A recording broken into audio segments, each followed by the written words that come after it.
സാധാരണ ഞാനും അതും എൻ്റെ വീട്ടിൽ നിൽക്കാൻ പോയാൽ രാത്രി രാവിലെ ഉച്ചയ്ക്ക് വൈകിട്ടൊക്കെ അമ്മ നല്ല കിടിലൻ ഫുഡ് ഉണ്ടാക്കി തരും. ഞങ്ങളത് വയറ് നിറച്ച് കഴിച്ചതിന് ശേഷം തിരിച്ച് വീട്ടിലേക്ക് പോലാണ് ചെയ്യല്. ഇത്തവണ ആ പതിവൊന്ന് മാറ്റിപ്പിടിക്കാന്നുള്ള ഐഡിയ ഇട്ടത് അച്ഛനായിരുന്നു. കണ്ണൻ നാട്ടിൽ വന്ന സമയത്ത് ഞങ്ങൾ ഒരു 2 ഡേ ട്രിപ്പ് പ്ലാൻ ചെയ്യുന്നുണ്ടായിരുന്നു. പക്ഷെ പല സാഹചര്യങ്ങൾ കൊണ്ട് അത് നടന്നില്ല. അങ്ങനെ അവസാനം അത് പോകാൻ വെറും 2 ദിവസം മാത്രം ബാക്കി നിൽക്കുക. നമുക്ക് അടുത്ത് എവിടെയെങ്കിലുമൊക്കെ പോയിട്ട് തിരിച്ചു വരാന്നുള്ള പ്ലാനിലെത്തി ഞങ്ങൾ നേരെ വന്നത് വയലട വ്യൂ പോയിന്റ് കാണാനാണ്. സാധാരണ ഇതുപോലത്തെ കുട്ടികളുടെ പാർക്ക് എവിടെ ഉണ്ടെങ്കിലും അവിടെ ഒരാൾ ഇങ്ങനെ നോക്കി നിൽക്കുന്നുണ്ടാവും, നമ്മളൊക്കെ കയറുന്നുണ്ടോ നോക്കാനും അതിൽ കയറരുതെന്ന് പറയാനും. പക്ഷേ ഈ പാർക്കിൽ മാത്രം അങ്ങനെ ഒരാളില്ലാത്തതുകൊണ്ട് ഞങ്ങൾ അത് മാക്സിമം യൂസ് ചെയ്തു. കൂടെയുള്ള മെജോറിറ്റി ആൾക്കാരും കറക്റ്റ് സമയത്ത് ഫുഡ് കഴിക്കുന്ന ആൾക്കാരായതുകൊണ്ട് ഞങ്ങൾ കറക്റ്റ് 1:30 മണിയായപ്പോൾ തന്നെ ഫുഡ് കഴിക്കാൻ അങ്ങോട്ട് കയറി. വയലട മാത്രം പോയിട്ട് വരാനുള്ളതായിരുന്നു നമ്മളെ പ്ലാനിലുണ്ടായിരുന്ന കാര്യം. അങ്ങനെ വയലടയിൽ നിന്ന് ഇറങ്ങി കഴിഞ്ഞപ്പോഴത്തേക്കും നമുക്ക് ഒരുപാട് സമയം ബാക്കിയുള്ളതുകൊണ്ട് നമ്മൾ കക്കയത്തും കൂടെ പോയിട്ട് വരാനുള്ള തീരുമാനത്തിലെത്തി. കക്കയം ഡാം ഇപ്പോൾ ക്ലോസ്ഡ് ആണ്. ഒരക്കുഴി വെള്ളച്ചാട്ടം മാത്രമേ നമുക്ക് കാണാൻ പറ്റുള്ളൂ. ഡാമിന്റെ അവിടെ നിന്ന് കുറച്ച് ദൂരം നടന്നിട്ട് വേണം ഇങ്ങോട്ട് വരാൻ. പക്ഷെ എന്നാലും നല്ല സൂപ്പർ ആയിരുന്നു, നല്ല അടിപൊളി ക്ലൈമറ്റ്, നല്ല രസമുണ്ടായിരുന്നു. ഇന്നത്തെ ദിവസം എടുത്ത ഏറ്റവും മികച്ച തീരുമാനം നമ്മൾ കക്കയത്ത് പോകാന്നുള്ളതായിരുന്നു. വയലട നല്ല ചൂടും കാര്യങ്ങളൊക്കെ ആയിരുന്നു. ഇവിടെ എത്തിയപ്പോഴാണെങ്കിൽ നല്ല കോടയും തണുപ്പും.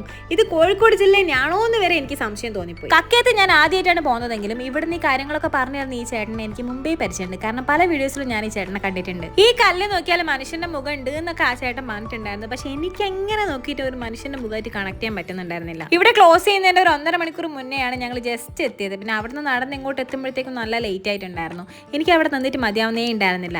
ഇവിടുത്തെ ആകെയുള്ള ഒരു പ്രശ്നം ദീ കാണുന്ന ജീവിയാണ്. ഞങ്ങളുടെ നാട്ടിൽ ഇതിനെ അട്ട എന്ന് പറയും. ഞാൻ എന്റെ ലൈഫിൽ ആദ്യമായിട്ടാണ് അട്ടേനെ കാണുന്നത്. അതുവിന്റെ കാലിൽ ഒരു 3-4 അട്ടയൊക്കെ കയറിയിട്ടുണ്ടായിരുന്നു. എല്ലാവർക്കും അവിടെ നിന്ന് ഇറങ്ങാനുള്ള ഒരു താല്പര്യക്കുറവുള്ളതുകൊണ്ട് തന്നെ കുറെ സമയം നമ്മൾ അവിടെ ഇരുന്ന് ഊഞ്ഞാലൊക്കെ ആടി കുറെ കഥയൊക്കെ പറഞ്ഞ് ചിരിച്ച് വർത്തനൊക്കെ പറഞ്ഞതിന് ശേഷമാണ് തിരിച്ച് വീട്ടിലേക്ക് പോകാന്നുള്ള തീരുമാനത്തിലേക്ക് എത്തിയത്. തിരിച്ച് താഴെ ഇറങ്ങുന്ന വഴിക്കാണ് ഇങ്ങനെ ഒരു ബോർഡ് കണ്ടത്. എന്നാൽ പിന്നെ ഒരു ചായ കുടിച്ചിട്ടാവും ബാക്കി യാത്ര എന്ന് വിചാരിച്ചു. ബ്രെഡ് ഓംലേറ്റും ചായയൊക്കെ കുടിച്ച് തിരിച്ച് വീട്ടിലെത്തുമ്പോഴത്തേക്കും 8:30 മണിയൊക്കെ ആയിട്ടുണ്ടായിരുന്നു. ഞങ്ങൾ വീണ്ടും കക്കയം വരും എന്നുള്ള തീരുമാനത്തിലാണ് അവിടെ നിന്ന് ഇറങ്ങിയത്. എന്തായാലും വന്നിരിക്കും. അപ്പൊ ബൈ, അടുത്ത വീഡിയോയിൽ കാണാം.